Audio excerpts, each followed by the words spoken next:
Hi అండి, ఈరోజు morning చేసిన వంటలేంటో ఈ వీడియోలో చూపించబోతున్నాను. ఇక్కడ బెండకాయ చారు వచ్చేసి పిల్లల లంచ్ బాక్స్ కోసం అయితే ప్రిపేర్ చేసుకున్నాను. ఈరోజు టిఫిన్ అయితే ఏం చేయలేదు కదా అని వాళ్ళు రైస్లోకి అయితే ఎగ్ ఫ్రై అడిగారని ఎగ్ ఫ్రై అయితే ప్రిపేర్ చేసేసుకున్నానండి. లంచ్ బాక్స్లోకి వైట్ రైస్. ఇలా వాళ్ళు వెళ్ళిన తర్వాత నేనైతే మళ్ళీ ఒకసారి వీడియో చూపిస్తున్నానండి. బెండకాయ చారు అయితే కంప్లీట్ అయిపోయిందండి.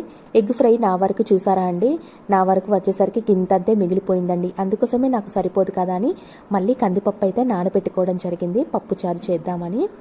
ఇక్కడ కందిపప్పు అనేది ఎక్కువగానే నానబెట్టానండి. మళ్ళీ ఈవినింగ్ టైంలో మళ్ళీ వేరే కర్రీ చేయడం ఎందుకని ఇలా కందిపప్పు చారు కోసం అయితే ప్రిపేర్ చేసుకున్నాను.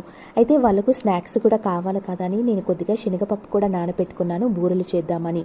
చూసారు కదండి మార్నింగ్ చేసిన వంటలు, మళ్ళీ ఈవినింగ్ టైంకు స్నాక్స్ కోసం అయితే అన్నీ అయితే రెడీ చేసి పెట్టుకున్నానండి. ఇంతకీ మార్నింగ్ చేసిన లంచ్ మీకు నచ్చాయండి? నచ్చితే లైక్, షేర్, సబ్స్క్రైబ్. నెక్స్ట్ వీడియోలో కలుస్తాను.